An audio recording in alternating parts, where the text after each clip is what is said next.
Graça e paz da parte de Deus, o nosso Pai, de nosso Senhor Jesus Cristo.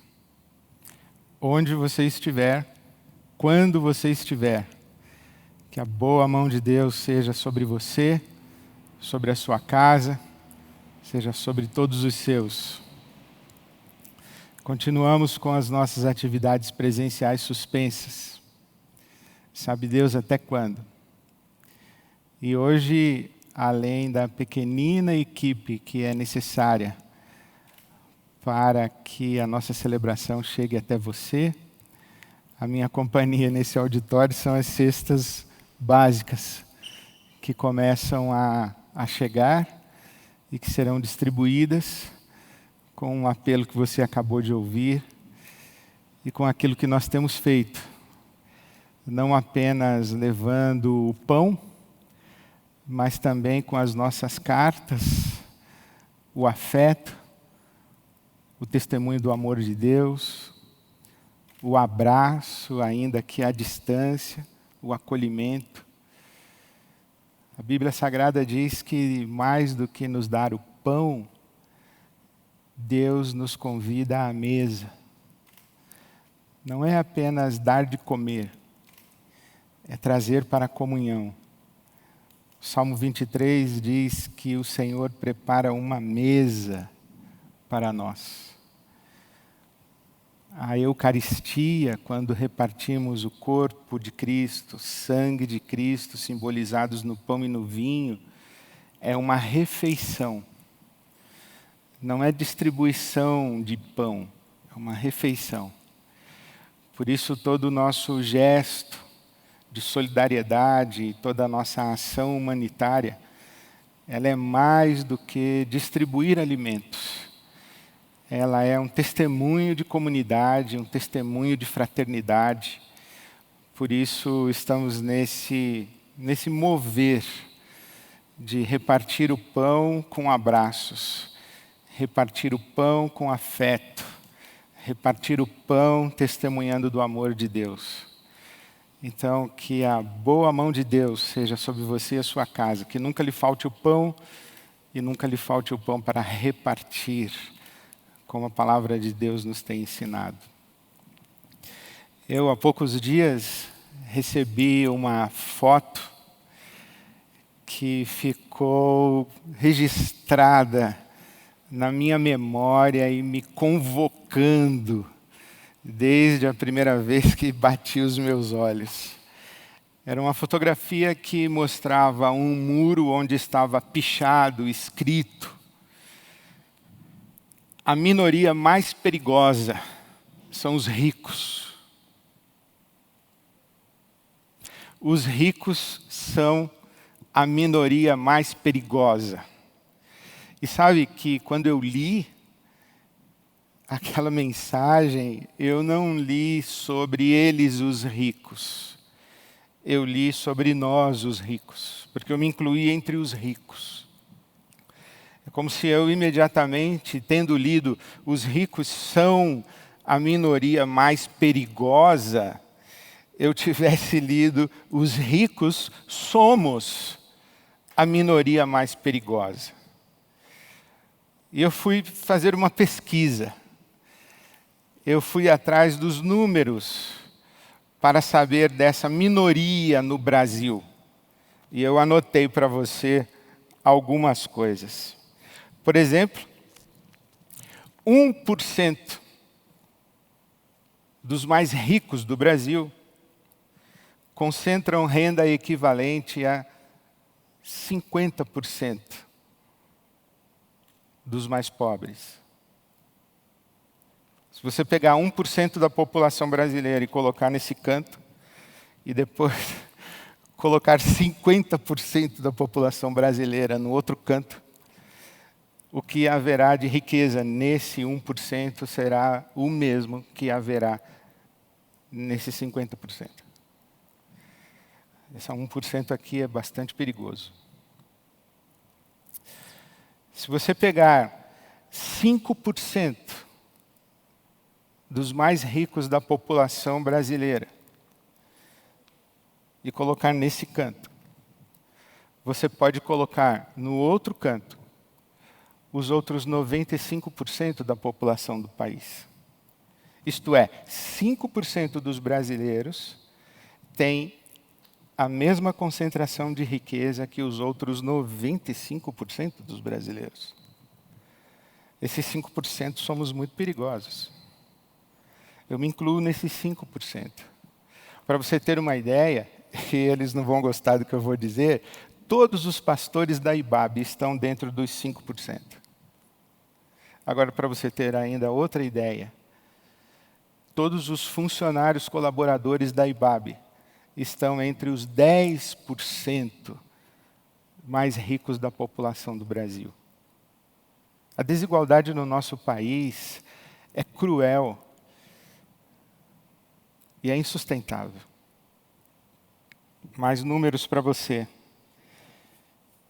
12% da população do Brasil, isto é, 27 milhões de brasileiros, vivem com R$ 246 por mês.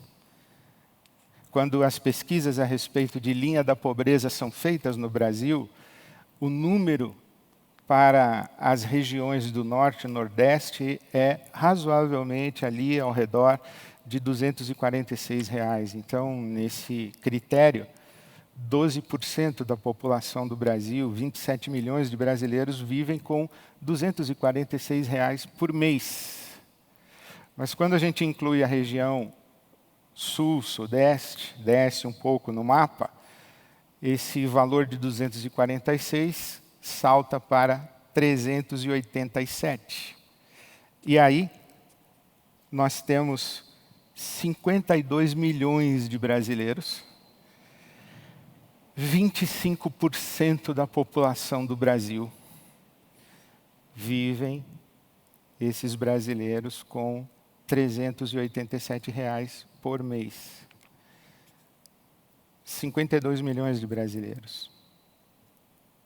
Para você ter uma ideia, o auxílio emergencial do governo, no ano de 2020, alcançou 68 milhões de brasileiros. O nome é auxílio emergencial, não é salário, não é remuneração, não é sustentar. É auxílio, socorro emergencial, provisório, temporário, no momento específico dessa profunda crise. Então, auxílio emergencial, 68 milhões de brasileiros foram beneficiados no ano passado, 2020. O governo gastou 293 bilhões. Para esse ano de 2021, há um corte nesses valores e o governo está se dispondo a gastar 43 bilhões e alcançar com valores mensais de R$ 250 aproximadamente, apenas 45 milhões de brasileiros. O ano passado, 68 milhões, esse ano, 45 milhões. Agora, tem um outro dado que muito me chamou a atenção. Os economistas dos institutos de pesquisa e dos órgãos que pesquisam, estudam e constroem propostas para a economia do nosso país e que estão atentos a essa realidade de desigualdade no nosso país, eles dizem que uma das soluções possíveis é a taxação de grandes fortunas. Tributar grandes fortunas. E aí tem alguns números interessantes. Se nós tributássemos aqueles que têm um patrimônio maior, igual ou maior a 10 milhões de reais, não é renda mensal, é patrimônio. Um patrimônio igual ou maior a 10 milhões, nós estaríamos falando de apenas 59 mil pessoas no Brasil. Isto é, 0,028% da população. E se fizéssemos uma tributação de 0,5% a 1,5%, crescente, gradativo, de acordo com 10 milhões, 100 milhões, 200 milhões, nós arrecadaríamos por ano, entre 0,5% e 1,5%, nós arrecadaríamos por ano 40 bilhões de reais. Para você ter uma ideia, o Bolsa Família custou para o Brasil 35 bilhões por ano. E abençoou, e alcançou, e beneficiou milhões de brasileiros. Aqui, os meus números dizem que o governo quer gastar 43 bilhões para beneficiar 45 milhões. 45 milhões de brasileiros, se a gente fizesse uma conta dos 59 mil com patrimônio maior de 10 milhões, 0,028% da população, nós teríamos o auxílio emergencial. Mas quem é que vai taxar grandes fortunas? A nossa Constituição diz que a Seguridade Social é um direito, e nós já deveríamos estar fazendo isso faz tempo, mas para você ter uma outra ideia,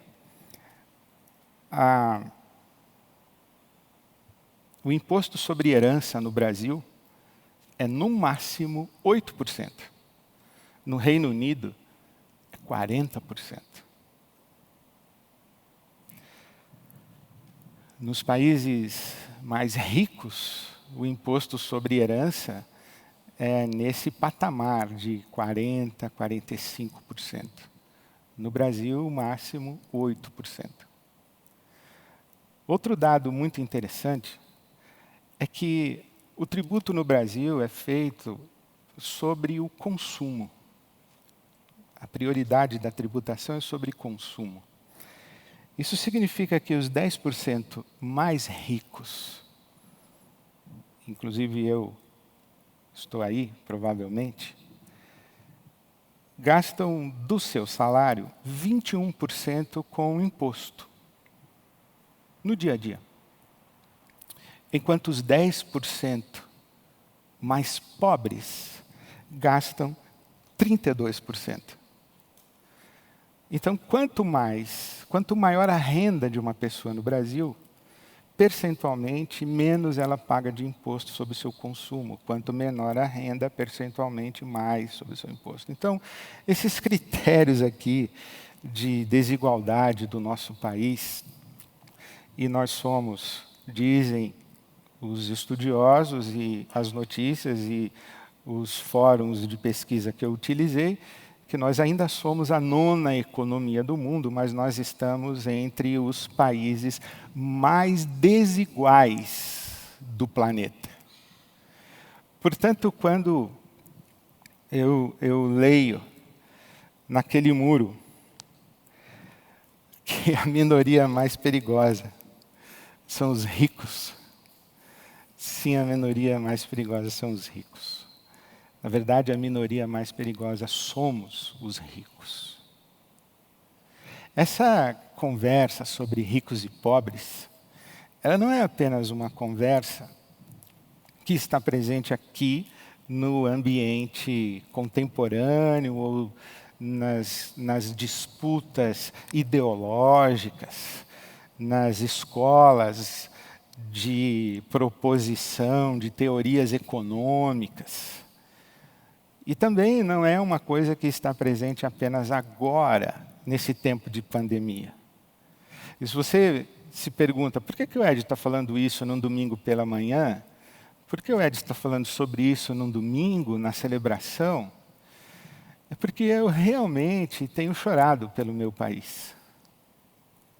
Eu tenho chorado pelo Brasil, não apenas pelos mais de 370 mil brasileiros e brasileiras que perderam a sua vida já na pandemia, e nas últimas 24 horas, 2.864 pessoas morreram. Então eu tenho chorado. Eu tenho chorado porque as notícias de morte têm chegado perto, cada vez mais perto. E antes eu perguntava se havia alguém da nossa comunidade que havia falecido. Eu dizia, você conhece alguém da IBAB que faleceu? E no começo nós ouvíamos que os familiares, mas depois começamos a ouvir os nossos irmãos falecendo. E ultimamente a preocupação agora não é só se uma pessoa vai falecer, mas se uma, duas, três da mesma família vão perder a sua vida nessa pandemia. Quão menores as famílias estarão quando essa pandemia passar. Então, isso é motivo das minhas lágrimas, das minhas orações, da minha tristeza.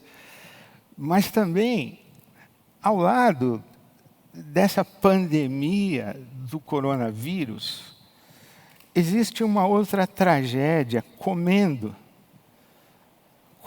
sorrateiramente os alicerces da nossa sociedade, destruindo vidas e pessoas e famílias, que é a tragédia econômica.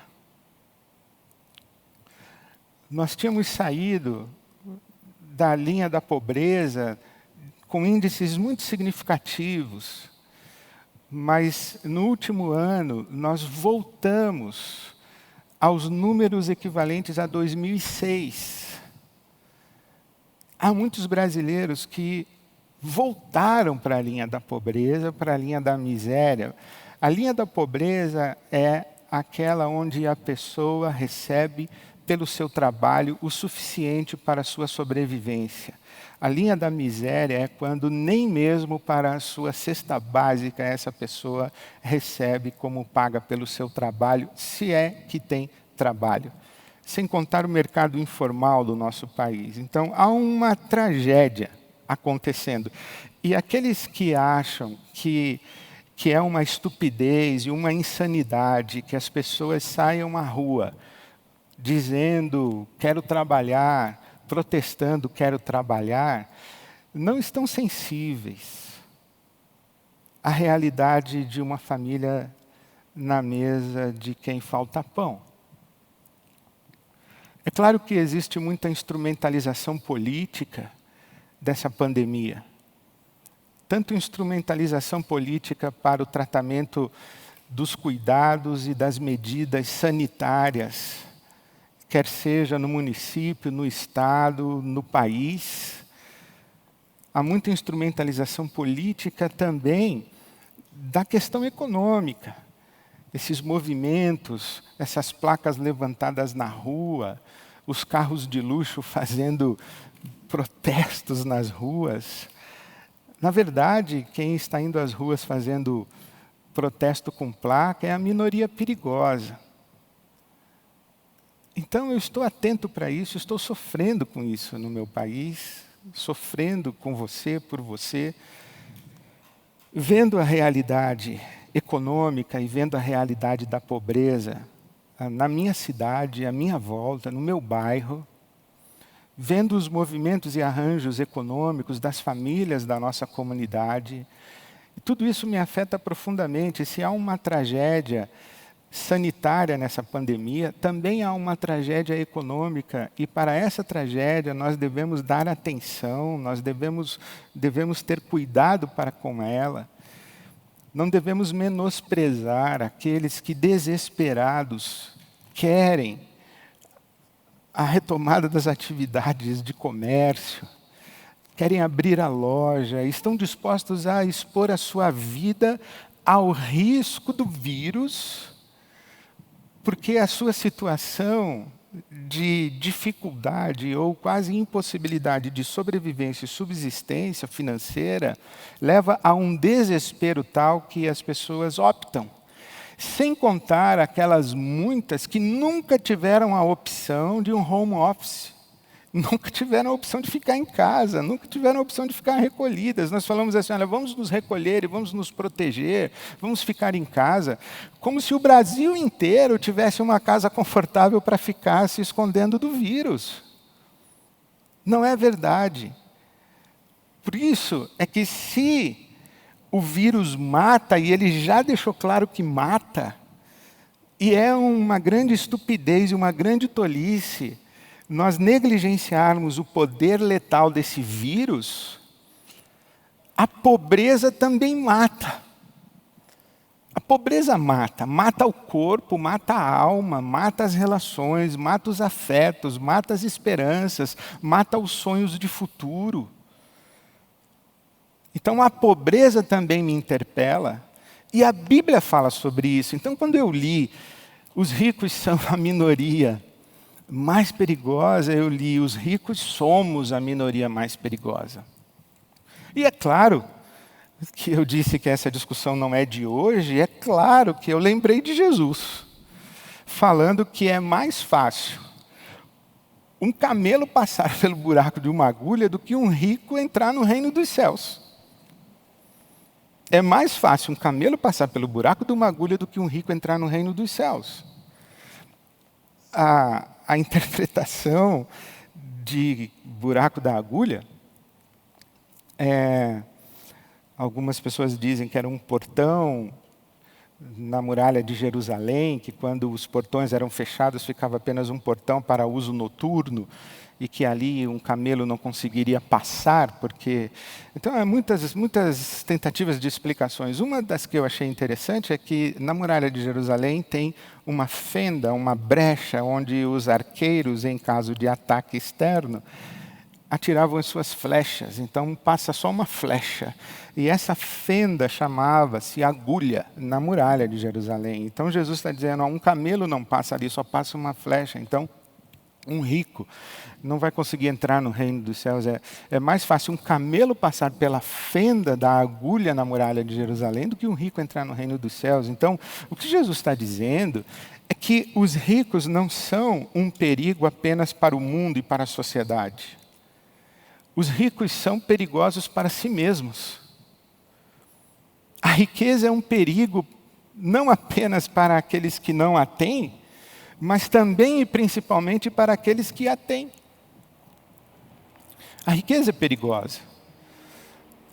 O Evangelho nos adverte isso o tempo todo.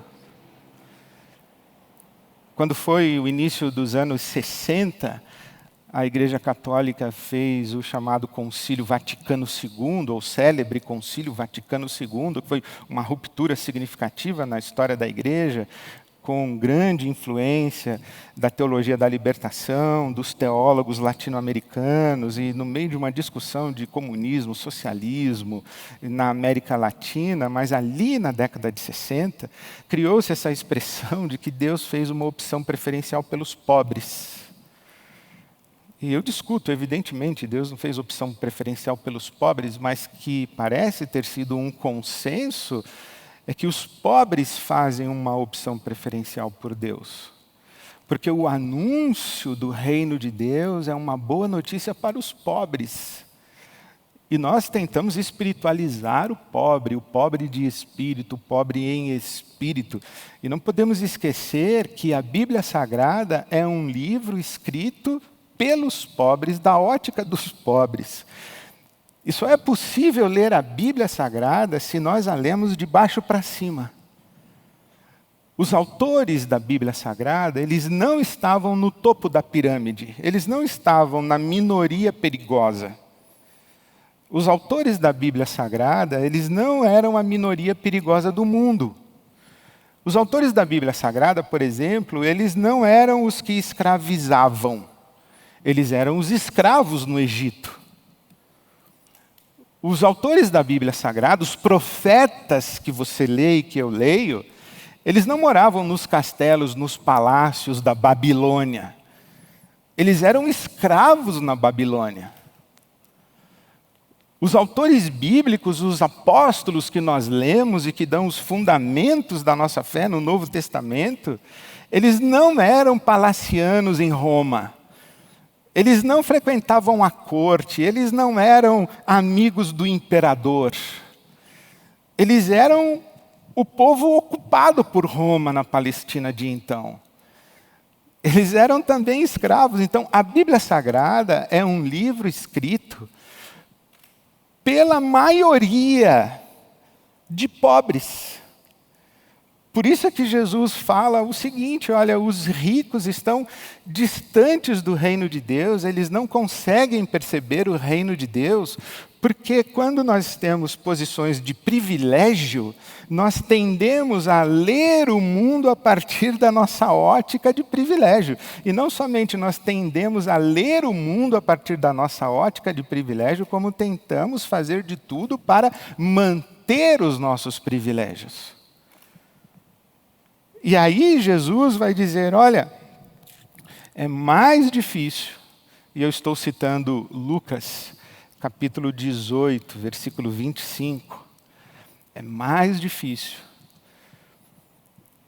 um rico entrar no reino dos céus do que um camelo passar pelo buraco de uma agulha. Então Jesus está dizendo, olha, o reino de Deus é esse reino que está anunciado aos pobres. O reino de Deus é esse reino que tem no seu Messias, aquele que inicia seu ministério, Lucas 4, versículos de 18 a 21, lendo Isaías, um profeta no exílio babilônico, entre os pobres. Jesus cita Isaías, o capítulo 61, dizendo, o Espírito do Senhor está sobre mim, me ungiu para anunciar boas novas aos pobres, a pôr em liberdade os cativos, a libertar os oprimidos. E nós lemos essa tradição bíblica como se Jesus estivesse falando apenas e tão somente do mundo espiritual, do reino espiritual. Não, o Evangelho ele é encarnado, ele tem uma realidade concreta. E Jesus diz, anunciar o ano aceitável do Senhor, o ano do jubileu. O que é o ano do jubileu em Israel? É o ano em que os escravos são postos em liberdade. É o ano em que as dívidas são quitadas e consideradas pagas. É o ano em que se dá um reset econômico em Israel. E todo mundo que estava endividado e todo mundo que estava escravizado por causa das suas dívidas ganha uma oportunidade de começar de novo. Aqueles que haviam perdido as suas terras, aqueles que haviam perdido seus filhos como pagamento de dívida, têm as suas terras de volta, têm os seus filhos de volta, têm a oportunidade de começar de novo. O ano do jubileu em Israel é um ano com profunda implicação econômica, social e profunda implicação de justiça para a sociedade de Israel. Está na Bíblia, mas a gente acha que o ano do jubileu fala da graça de Deus, que é para a salvação, que é para a gente ir para o céu depois da morte, que o reino de Deus é o céu depois da morte. Não, o reino de Deus começa aqui, começa agora. Jesus disse, o reino de Deus chegou. E aos pobres é anunciada a boa notícia de que o reino de Deus chegou. E o que o Novo Testamento vai mostrando é que os pobres vão acolhendo o reino de Deus, e os ricos e privilegiados e poderosos vão se sentindo cada vez mais ameaçados pelo anúncio do reino de Deus. Eles se sentem tão ameaçados pelo anúncio do reino de Deus que eles chegam a fazer um acordo com Roma, o opressor. Roma, que oprimia Israel, que deveria ter sido vista como adversária, deveria ter sido vista como a potência usurpadora, não, ela é a potência amigável. Os religiosos do tempo de Jesus dizem, olha, esse Jesus está causando muita confusão. E é melhor que morra somente ele do que o imperador venha aqui e mate todo mundo. Então vamos matar logo Jesus.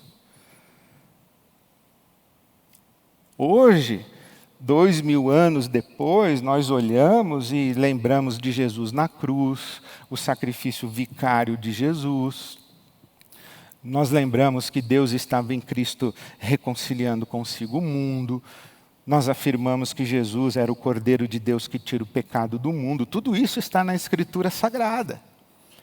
Mas tudo isso nós afirmamos 2000 anos depois, a partir da construção do testemunho dos apóstolos. A maquinação dos dias de Jesus não tinha nenhuma conotação espiritual, era tudo uma conotação política e econômica. Por quê?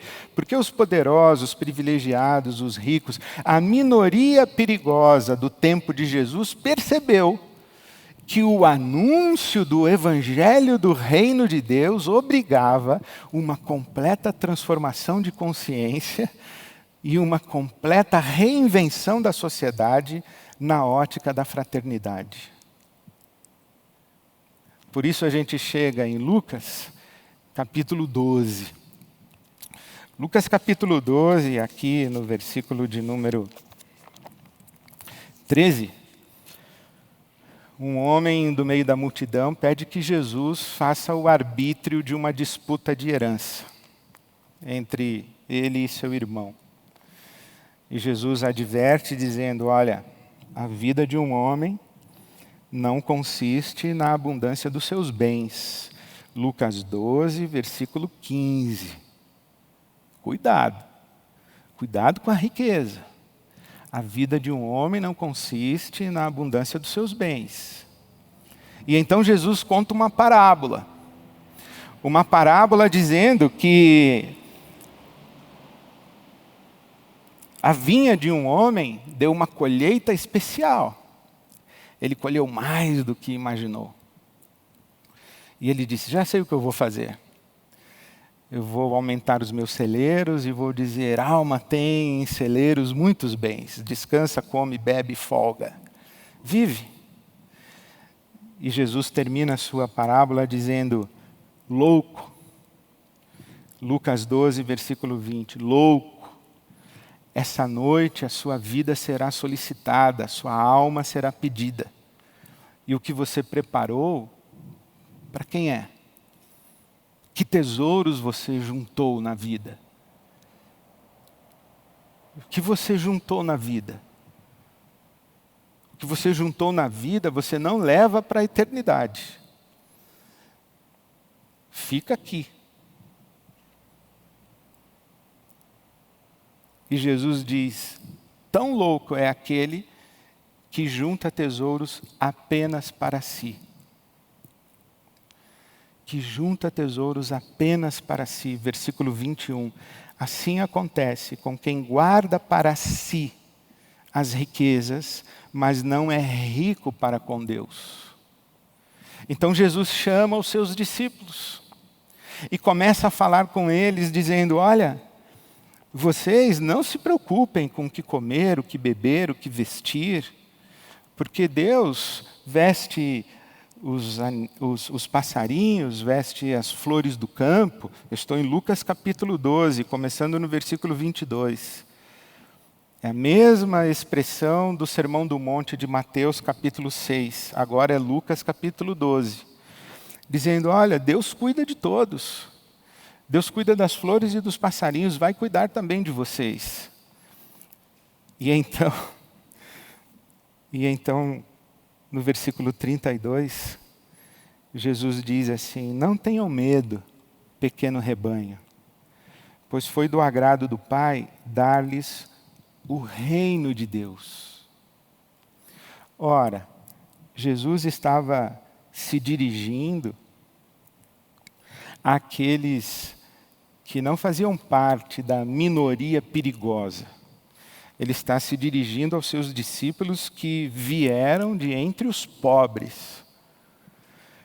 E diz, olha, não tenham medo. Não tenham medo porque Deus deu a vocês o reino de Deus. Olha que interessante como Jesus vai trabalhando o conceito de riqueza e pobreza. Os que são ricos na terra, mas não são ricos no céu. Os que têm tesouros da terra, mas não têm tesouros na terra, mas não têm tesouros no céu. Os que são ricos para si, mas não são ricos para com Deus. E aqueles que, por conta da sua riqueza, eles são tão enredados pela sua riqueza, que eles não conseguem perceber, ver, discernir e sequer participar do reino de Deus. Mas vem Jesus dizendo aos seus discípulos pobres, foi do agrado do Pai lhes dar o reino de Deus. E mesmo eles sendo pobres, Jesus diz assim: portanto, vendam o que vocês têm e deem esmolas. E saiam por aí, façam para vocês bolsas, versículo 33 de Lucas 12. Façam para vocês bolsas que não se gastem com o tempo, um tesouro nos céus, que não se acaba, onde ladrão algum chega perto e nenhuma traça destrói, pois onde estiver o seu tesouro, ali também estará o seu coração. Que palavras extraordinárias de Jesus e que visão que o Evangelho traz para nós a respeito de ricos e pobres, riqueza e pobreza, e a relação que existe entre riqueza e pobreza e reino de Deus. E aquela frase no muro continua falando comigo. Os ricos somos a minoria mais perigosa. Perigosa para o mundo porque riqueza acumulada perpetua desigualdade, perpetua pobreza, multiplica pobreza e pobreza mata. Nós ricos somos uma ameaça para o mundo. O nível de consumo dos ricos é deletério para o mundo, não é sustentável para o mundo. Os ecologistas fizeram contas de que se toda a população mundial tivesse o mesmo padrão de consumo da Califórnia, nos Estados Unidos, nós precisaríamos de 7 planetas Terra para prover energia para funcionar o mundo. Casas com 4, 5 televisores, 4, 5 terminais de computadores, 4, 5 carros na garagem. É muita coisa. Nós ricos somos uma ameaça para o mundo. Nosso padrão de consumo é vergonhoso. Não é saudável para nós e para o mundo. Eu lembro um dia que eu estava num grupo de estudos bíblicos falando sobre isso, e eu disse que eu achava pecado ter muito sapato.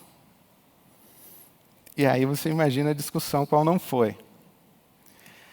E uma pessoa ficou muito brava, se levantou, se exaltou.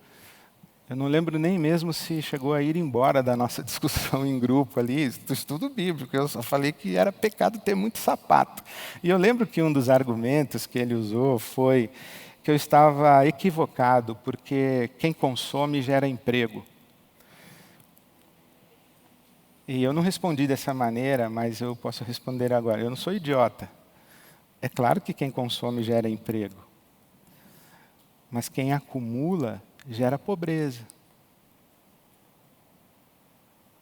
O acúmulo é condenável na Escritura Sagrada, não é o consumo. E sabe que eu considero uma ofensa a Deus e aos pobres as estruturas econômicas, as contas de tributação do nosso país e a maneira como nós discutimos isso no Brasil. É uma ofensa a Deus e aos pobres. Nós que somos cristãos somos necessariamente chamados a um estilo de vida consciente dos milhões de brasileiros que não têm o que comer e da fome que se multiplica no mundo. Nós que somos cristãos somos chamados, a nossa consciência diante de Deus, a responder a isso. A responder a isso com fraternidade, com comunidade. Ali em Lucas 18, quando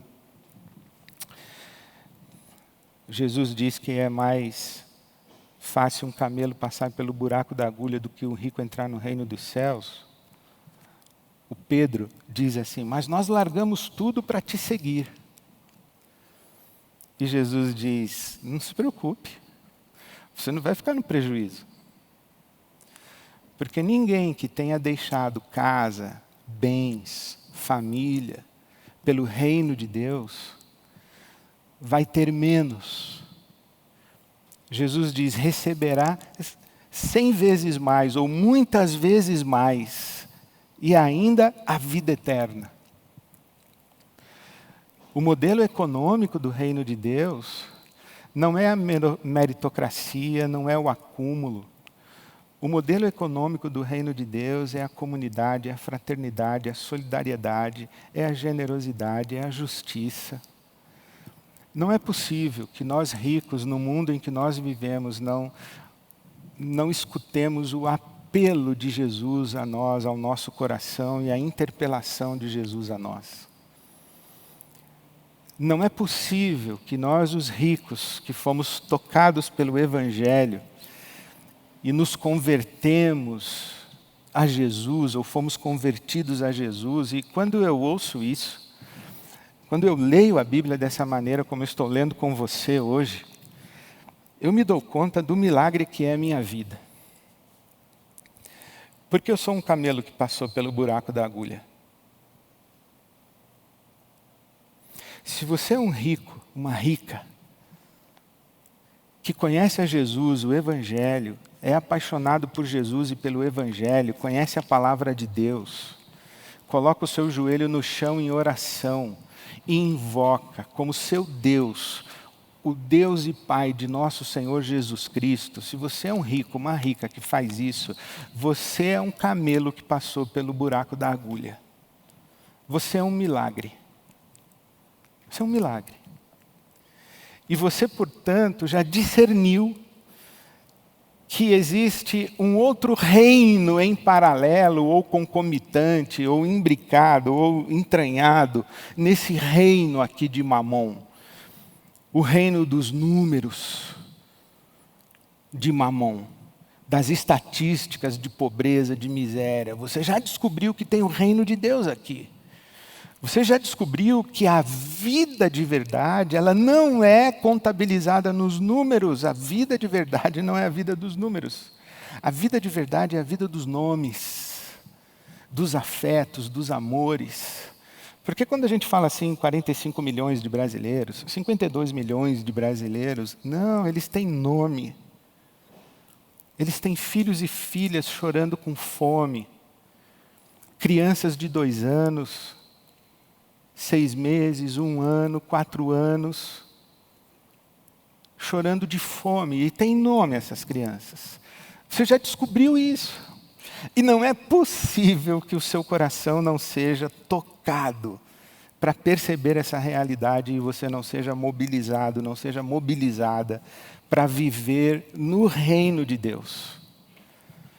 Para viver fora da contabilidade dos números e das coisas e das riquezas materiais e concretas e não perceber que a vida não consiste na abundância de bens.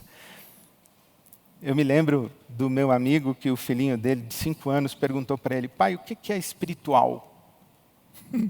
Eu falei: e aí, como é que você explicou para ele com 5 anos de idade? E esse meu amigo disse assim: filho, no mundo tem coisas que a gente pega e coisas que a gente não pega. Então, espiritual é o que a gente não pega. E hoje eu talvez dissesse: que explicação maravilhosa. Amizade a gente não pega. Conhecimento, sabedoria, saudade a gente não pega. Amor, perdão, a gente não pega essas coisas. Compaixão, justiça. A gente não pega essas coisas. Alegria, a gente não pega alegria. E assim o meu amigo explicou para ele. Eu diria: olha, no mundo existem coisas que o dinheiro compra e coisas que o dinheiro não compra. Nós que somos camelos, que passamos pelo buraco da agulha, descobrimos que a vida verdadeira está na dimensão das coisas que o dinheiro não compra. E porque nós já descobrimos isso, nós somos desapegados com as coisas que o dinheiro compra e nós somos desapegados, inclusive, do dinheiro. E por isso nós repartimos, por isso nós nos solidarizamos, Por isso nós agimos de maneira compassiva, misericordiosa, por isso nós damos o pão e convidamos pessoas à nossa mesa, porque nós sabemos que o reino de Deus está na dimensão das coisas que o dinheiro não compra. Por que Jesus disse que é difícil um rico entrar no reino dos céus? Porque ele disse que onde está o nosso tesouro, é aí que está o nosso coração. E a gente tem que tomar muito cuidado onde está o nosso tesouro. Por isso que a gente tem que usar as coisas que o dinheiro compra e as coisas que a gente pega em benefício das coisas que o dinheiro não compra e das coisas que a gente não pega. Porque aí, como disse Jesus e ensinou Jesus, nós estaremos gerando para nós uma riqueza que nos acompanhará para a eternidade. E nós seremos ricos, ricos de verdade. E seremos ricos, inclusive, para com Deus. Nós não estaremos presos às coisas. Nós estaremos livres das coisas. E é por isso que nós conseguiremos construir uma comunidade, uma fraternidade, uma rede de solidariedade. Eu oro a Deus por essa igreja, por essa consciência de generosidade, solidariedade, compaixão, misericórdia, partilha, fraternidade, porque de fato o vírus está matando, mas a pobreza se multiplicando está gerando muita morte. Eu quero fazer um apelo ao seu coração, a você, que você ouça o Espírito Santo de Deus e Jesus falando com você, que é rico, que é rica. Você que é a minoria mais perigosa, consagre a sua riqueza a Deus, consagre seu coração a Deus. Peça que o Espírito Santo de Deus leve a sua vida, a sua consciência, o seu coração para o reino de Deus, que opere esse milagre em você. Que você seja um camelo que passou pelo buraco da agulha. E que você vive, que a sua vida seja cheia do significado que existe no reino de Deus. Naquelas coisas que o dinheiro não compra, que a gente não pega, mas que dão real sentido à nossa existência, não somente aqui, mas também na eternidade. Não somente para nós, mas para toda a fraternidade humana. Que a sua vida seja próspera, mas que você não seja perigoso. Que a sua vida seja próspera, mas que você não seja perigosa. Que a sua vida seja próspera, mas que você seja um sinal da graça de Deus e da bênção de Deus no mundo. Para que através de você, Deus alimente os pobres. Assim como Ele cuida de passarinhos e flores, que Ele use você para cuidar dos pobres. Amém.